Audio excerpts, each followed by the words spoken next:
Hi friend, मैं Apoorva MP success search में आप लोगों का स्वागत करती हूँ। आज की इस वीडियो में मैं आपको बताऊंगी समूह 2 उप समूह 4 के अंतर्गत सहायक ग्रेड 1, सहायक ग्रेड 3, असिस्टेंट लाइब्रेरियन, पर्यवेक्षक, स्टेनोटाइपिस्ट, अन्वेषक, खंड स्तर अन्वेषक एवं अन्य समकक्ष पदों की जो संयुक्त भर्ती परीक्षा ये आपकी 2020 के लिए मैं बता रही हूँ। ये आपका 2018 का जो रूल बुक था वो मैंने लिया है, यूज़ किया है, क्योंकि अभी 2020 की जो अपकमिंग वैकेंसी है वो आपकी जुलाई मंथ में उसका एग्ज़ाम होना है 18-19 जुलाई 2020 को। तो मैं अभी आपको पूरा एक हिंट दे रही हूँ, क्योंकि जिससे आप लोग अभी से उसकी प्रिपरेशन शुरू कर दें, क्योंकि जो रूल बुक रहती है वो हर साल के लिए सेम रहती है, बस थोड़े अपडेट होकर नया मतलब थोड़ी अपडेट होकर उसमें आ जाता है। ठीक है, तो आपको मैं बताना चाह रही हूँ कि जो ये समूह 2 उप समूह 4 के अंतर्गत जो एग्ज़ाम होने वाले हैं उनमें से जो पोस्ट हैं वो आपकी कौन कौन सी रहती हैं, क्या कैसा पेपर पैटर्न आता है, कैसे आप क्यों फॉर्म भरते हैं, फीस क्या रहती है, कौन कौन लोग इसमें अप्लाई कर सकते हैं, क्या क्वालिफिकेशन चाहिए, एज क्या चाहिए, तो मैं आपको पूरी डिटेल इसके थ्रू बताऊंगी। तो जो समूह उप समूह 4 के अंतर्गत जो मध्य प्रदेश में पीवी ये एग्ज़ाम कंडक्ट करवाती है, प्रोफेशनल एग्जामिनेशन बोर्ड द्वारा जो एग्ज़ाम कंडक्ट होगा 2020 के लिए, वो आपका अभी जुलाई में एग्ज़ाम होगा। तो आपके इसके जून तक आपका नोटिफिकेशन वगैरह और रूल बुक आ जाएगी 2020 की। तो ये एग्ज़ाम जो है 2019 में नहीं हुआ था, 2018 का है, क्योंकि ये एग्ज़ाम हर साल होता है, लेकिन 2019 में इलेक्शन वगैरह के चक्कर में ये एग्ज़ाम नहीं हो पाया था। तो चलिए अब आगे बढ़ते हैं। तो इसकी जो पोस्ट रहती हैं समूह 2 उप समूह 4 मतलब कि ग्रेड 2 मतलब सब ग्रेड 4 के अंतर्गत ये वैकेंसी आपकी रहती हैं। ठीक है, हिंदी में समूह 2 उप समूह 4 और इंग्लिश में ग्रेड 2 सब ग्रेड 4 आपका रहेगा। तो इसके अंदर जो है सबसे पहले सहायक ग्रेड 1, सहायक ग्रेड मतलब 3 और असिस्टेंट लाइब्रेरियन, पर्यवेक्षक, स्टेनोटाइपिस्ट, अन्वेषक, खंड स्तर अन्वेषक एवं अन्य समकक्ष पद। ठीक है, तो ये आवेदन वगैरह तो आपका पुराना है। ये फीस वगैरह आपकी उस टाइम पे 500 जनरल के लिए, SC ST OBC के लिए 250 प्लस आपका 70 रुपीज़ पोर्टल चार्ज वगैरह रहता है। ये एग्ज़ाम आपका जो रहता है ये आपका 3 घंटे का पेपर आपका इसमें होता है। ठीक है, तो ये जो पेपर है इसमें आपका वेरिफिकेशन वगैरह होता है। तो आपके पास जो आधार कार्ड होता है उसके थ्रू आपका वेरिफिकेशन होता है, और अथेंटिकेशन भी आप बोल सकते हैं। तो उसके लिए आपको आधार कार्ड वगैरह आपका लिंक होना चाहिए पीईवी की इस साइट से। जब भी आप फॉर्म भरें तो अपना आधार कार्ड उसमें रजिस्टर करवा लें। ठीक है, अब इसके लिए जो देखो आहारकारी अंक वगैरह इसमें तो वो तो आपके जैसे पर क्वेश्चन 1 नंबर का रहता है, 3 घंटे में पेपर है, तो आपके इसमें 200 क्वेश्चन आएंगे, और इसमें आपके मतलब कि 2 पार्ट रहते हैं, पार्ट ए पार्ट बी, ऐसा करके आपके पूरे 200 क्वेश्चन हो जाते हैं। पार्ट ए और बी के मतलब 4-4 सब्जेक्ट आपके टोटल मिला के आपके इसमें 8 सब्जेक्ट रहेंगे, और सबके 25-25 नंबर के क्वेश्चन मतलब 25-25 क्वेश्चन रहते हैं। हाँ, ये देखिए आपका, ये मैं आपको सिलेबस बता देती हूँ कि आपका कैसा रहेगा। जो आपका एक जो चार्ट बनेगा ना, सिलेबस चार्ट, वो आपका ऐसा है कि समूह 2 समूह 4 के लिए एक ही पेपर होगा। जितने भी ये जो पोस्ट आपको दिख रही थी ना, सहायक ग्रेड 1, 3 और स्टेनोटाइपिस्ट, टाइपिस्ट, इन सब के लिए आपका एक ही पेपर रहेगा जो कॉमन रहेगा। इसमें आपके आ और बाद 2 पार्ट रहेंगे, 100-100 नंबर के 2 पार्ट, मतलब टोटल 200 नंबर हो जाएगा। नेगेटिव मार्किंग कोई है नहीं, तो आप लोग सारे क्वेश्चन अटैम्प्ट कर सकते हैं। आप लोग अगर अभी से इसकी तैयारी कर दें तो तब तक आप लोगों को अच्छी प्रैक्टिस वगैरह सब हो जाएगी, और सारा कुछ आराम से आप पढ़ भी सकेंगे। ठीक है, तो इसकी जो आ पोर्शन है उसमें 4 सब्जेक्ट हैं, और बा पोर्शन में भी आपके 4 सब्जेक्ट हैं, और 4-4 से मतलब 25-25 क्वेश्चन आएंगे, ऐसे करके तो आपके पूरे 200 क्वेश्चन हो जाएंगे 8 सब्जेक्ट के।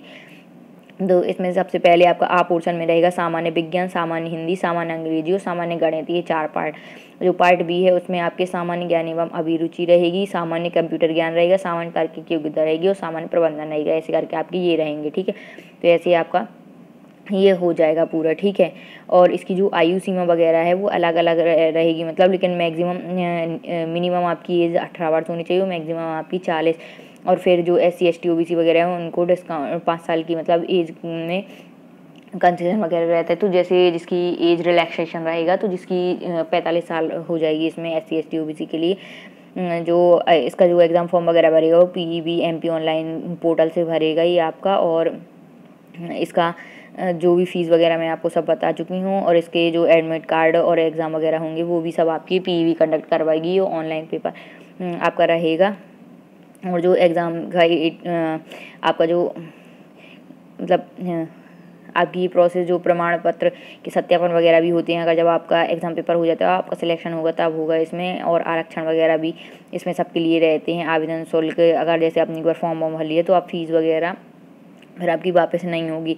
और इसमें जो एग्ज़ाम पेपर के सेंटर वगैरह रहते हैं वो आपके इंदौर, भोपाल, ग्वालियर और जबलपुर, ये आपके ऐसे मोस्टली रहते हैं, क्योंकि ये ऑनलाइन पेपर होता है तो हर जगह नहीं हो पाता है। ठीक है, सतना, रीवा भी आपको इसमें मिल जाएंगे। और इसमें आपको बहुत सारी जो पोस्ट है वो अलग अलग उसमें निकालते हैं, जैसे मध्य प्रदेश मत्स्य महासंघ सहकारी मर्यादित भोपाल में, और ये जहाँ जहाँ भी आपकी जो पोस्ट निकलती हैं, और ये लाइब्रेरियन वगैरह की निकलती हैं, तो ये आपके जैसे ये आपके Madhya Pradesh trade investment facility corporation limited Bhopal में जैसा हाई ग्रेड 1 की निकली है। और आपकी जैसे अगर कोई इसमें स्टेनोटाइपिस्ट की जैसे मध्य प्रदेश वेयर हाउसिंग एवं लॉजिस्टिक कॉरपोरेशन भोपाल में लाइब्रेरियन की आपकी निकलेगी। अधिष्ठान नेताजी सुभाष चंद्र बोस मेडिकल कॉलेज जबलपुर, ये तो लाइब्रेरियन वगैरह की निकलेगी। तो अलग अलग आपके जो इसके लिए एग्ज़ाम होंगे उसमें आपका एग्ज़ाम पेपर तो सेम रहेगा, लेकिन जो अलग अलग उसके लिए पोस्ट के लिए आपके पास अलग अलग क्वालिफ़िकेशन होनी चाहिए। सबकी क्वालिफ़िकेशन आपकी अलग होगी। जैसे यहाँ से इन्होंने शुरू किया है आपका कि मध्य प्रदेश में जो मत्स्य सहकारी संघ मर्यादित भोपाल है उसमें जो वैकेंसी निकली हैं उसके लिए आपकी क्या क्वालिफ़िकेशन होनी चाहिए, कितनी पोस्ट हैं। जैसे ये अनारक्षित है, ये आपका अनरिजर्व्ड के लिए ओपन में 2 हैं और 2 महिला के लिए हैं ओपन में। तो मतलब कि ऐसे करके आपकी 4 ये हो गई, और जो भूतपूर्व सैनिक वगैरह हैं उनके लिए ओपन 1, तो ऐसे करके 5 हो गई। ये सब आपका ऐसे लिखा है। विकलांगों के लिए भी है, तो उसमें पोस्ट नहीं है अभी इसमें, लेकिन किसी किसी में विकलांगों के लिए भी पोस्ट रहेगी। वेतनमान इन्होंने बताया कि 3200 से आपका ये आपका 3200 से आपका मतलब 20,200 प्लस ग्रेड पे 1900 ऐसे रहेगा। तो ये सब तो बात की बात है। पहले शैक्षणिक योग्यता आप देखें सबसे पहले कि क्या है। अगर आपके पास वो क्वालिफिकेशन है तो आप ये फॉर्म भर सकेंगे। जैसे सबसे पहले आपको स्नातक परीक्षा उत्तीर्ण करनी होगी, और उसके साथ ये फिर दूसरा टर्म ये है कि आपके पास कम से कम 1 वर्ष का कंप्यूटर डिप्लोमा होना चाहिए, जो आपका किसी भी विद्यालय से डिप्लोमा हो UGC द्वारा।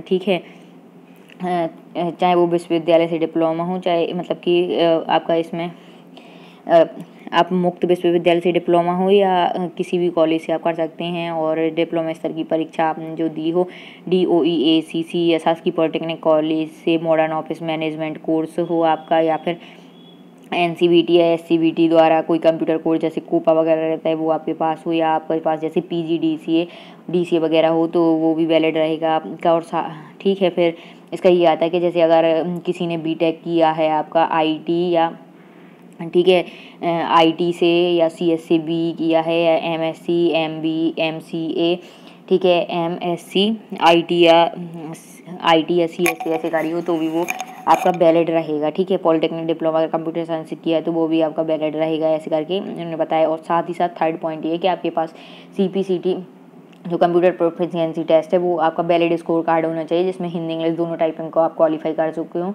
और जो उसमें ऑब्जेक्टिव क्वेश्चन आप आते हैं ऑब्जेक्टिव पोर्शन वाला MCQ का, वो भी आपको क्वालिफाइड करना होगा, तब आपका पूरा वैलिड स्कोर कार्ड माना जाएगा CPCT का। तो वो भी आपको इसमें लगाना होगा। ये 3 चीज़ें अगर आपके पास हैं तो फिर आप इसके लिए अप्लाई कर सकते हैं। ठीक है, ऐसी फिर ये अधिष्ठाता श्यामा चिकित्सा महाविद्यालय रीवा में जैसे निकली थी आपकी असिस्टेंट लाइब्रेरियन की, तो उसके लिए क्या पोस्ट है, क्या क्वालिफिकेशन है, ये सब कुछ यहाँ पे लिखा है। ये योग्यता मान्यता प्राप्त लाइब्रेरी साइंस में स्नातक होना चाहिए और 2 वर्ष का डिप्लोमा अलग से आपके पास है ना, या फिर आपके पास 2 वर्ष का डिप्लोमा हो, ऐसे करके ये सारी पोस्टें हैं। तो वो तो इस बार जब 2020 का एग्ज़ाम होगा तो उसके लिए अलग से आएगा, तो ये पोस्ट वगैरह थोड़े बहुत चेंज हो जाएंगी। ठीक है, कहीं पे शायद और वैकेंसी नहीं निकल आए हो, कहीं पे जहाँ वैकेंसी नहीं है तो वहाँ पे ये नहीं निकलेंगे। तो ऐसे पूरी ये तालिका आपके इसमें ये चार्ट बॉक्स वगैरह पूरा आपको ऐसे दिया रहेगा। ठीक है ना, तो आपको मतलब मेन ये है कि स्टेनोटाइपिस्ट वगैरह के लिए आपके पास एक कंप्यूटर डिप्लोमा कोई भी होना चाहिए, 1 साल का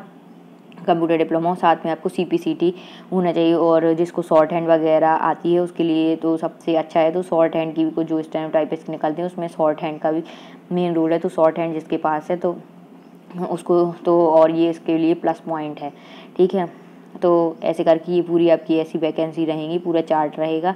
फिर उसके बाद जो इसमें आता है परीक्षा संचालन के नियम निर्देश, ये सब आवेदक के पास मतलब न्यूनतम शैक्षणिक आता है। आवेदन पत्र भरने की तिथि को अनिवार्य रूप से पूर्ण होना चाहिए। जिस दिन आप फॉर्म वगैरह भरते हैं तो उस दिन आपके पास वो डिग्री होनी चाहिए। जैसे अगर आपने आज फॉर्म भरा है तो आज आपके पास CPCT का वैलिड स्कोर कार्ड और मतलब कंप्यूटर डिप्लोमा और ग्रेजुएशन पास की डिग्री होनी चाहिए, परसेंटेज वगैरह का मतलब पूरा स्कोर कार्ड होना चाहिए। क्योंकि जब आपका पेपर हो जाएगा, आपका सिलेक्शन होगा, तो वो देखेंगे कि आपने किस दिन फॉर्म भरा है। क्योंकि जो आप फॉर्म भरते हैं वो भी उसके साथ अटैच होता है, तो उसके साथ वैलिड डॉक्यूमेंट्स की डेट वगैरह लिखी रहती है, तो आपको वो वहाँ पे जमा करनी पड़ती है। ठीक है, इसी तरीके से एज वगैरह लिखी हुई है कि अनरिजर्व्ड में फ़ीमेल के लिए, मेल के लिए, रिजर्व्ड के लिए क्या कैसी एज रहेगी, सारा कुछ इसमें आपको दिया रहता है। ठीक है, ये आपकी जो मतलब परीक्षा है ये आपकी कितने समय के लिए होगी, और जो विकलांग हैं, दृष्टिहीन है, उनके लिए कितना और एक्स्ट्रा टाइम मिलेगा, ये सब कुछ पूरा A to Z ये सब बताते हैं आपको कि आपको मतलब थंब इम्प्रेशन वगैरह भी उसमें लगाना पड़ेगा जब आप फॉर्म भरेंगे। फॉर्म में फ़ोटो कैसे चिपकाते हैं आपका सारा, अगर इसको आप पूरा पढ़ लेना इस PDF को, तो आप लोग खुद से घर पे भी फॉर्म भर सकते हैं। जिनके पास लैपटॉप या अपना पर्सनल कंप्यूटर वगैरह है तो उन्हें ये रहता है। परीक्षा परिणाम वगैरह भी बताते हैं, उत्तर आंसर शीट जब आती है तो उसमें आपको अगर इनकरेक्ट है आपका कुछ क्वेश्चन आपको लगते हैं कि ऑप्शन गलत है, आपको पूरा क्वेश्चन गलत है, तो आप लोग उसके लिए मतलब कि कंप्लेंट के लिए भी टाइम आपको मिलता है, तो उसमें आप वो फॉर्म भर के भी वहाँ जमा कर सकते हैं। ऐसे आपका सब रहता है, तो उसके मार्क्स वगैरह आपको प्लस पॉइंट में मिलते हैं। ठीक है, ऑनलाइन आवेदन फॉर्म भरने के भी निर्देश ये बताते हैं आपको कि कैसे आपको फॉर्म भरना है। ठीक है, जिससे आप लोग खुद ही घर से भर सकें, और ऑनलाइन आप पेमेंट भी कर सकते हैं, जैसे क्रेडिट डेबिट कार्ड से, इंटरनेट बैंकिंग के माध्यम से, या आप पेटीएम, फ़ोनपे, गूगल पे, इन सब से भी आपके हो जाते हैं। ठीक, और आपका जो सिलेबस वगैरह था वो मैंने बता दिया है, लेकिन इन्होंने सिलेबस का आपको डिटेल नहीं बताया है कि आपको पूरे डिटेल से सिलेबस मतलब कि सिलेबस का मेन पॉइंट आपको सब्जेक्ट बताए हैं। सब्जेक्ट के अंदर जो टॉपिक्स हैं वो इन्होंने नहीं बताए हैं, तो वो सब आपको खुद ही से देखना पड़ेगा। जो ये सब की हिंट आपको प्रीवियस ईयर क्वेश्चन पेपर से मिल सकती है। जैसे प्रीवियस ईयर के क्वेश्चन पेपर आप सारे डाउनलोड कर लें, उनमें देखें कि किस किस टॉपिक से आपके क्वेश्चन आए। जैसे 2-3 पेपर उठा लें या पिछले 2-3 साल के उठा लें, तो उनमें जो जो टॉपिक आए हैं वो आप पढ़ लें, या फिर मार्केट में बुक्स वगैरह आती हैं, वो मैं आपको अपनी नेक्स्ट वीडियो में बना के इसमें डाल दूँगी, तो आप वहाँ से देख सकते हैं पूरा कि क्या कैसा रहेगा। और बाकी फ़ीस वगैरह तो ये मैं आपको बता चुकी हूँ। देखो, इसमें इन्होंने जो एग्ज़ाम सेंटर आपके बताए हैं वो 4 हैं सिर्फ, भोपाल, इंदौर, जबलपुर, ग्वालियर। इस बार भी ऐसे रहेगा, एक आध शायद बढ़ जाए, लेकिन ये तो परमानेंट आपके समझ लीजिए ये 4 रहेंगे ही। ठीक है, और इन्होंने ये बताया है कि परीक्षा केंद्र पर आपको परीक्षा प्रारंभ होने के 2 घंटे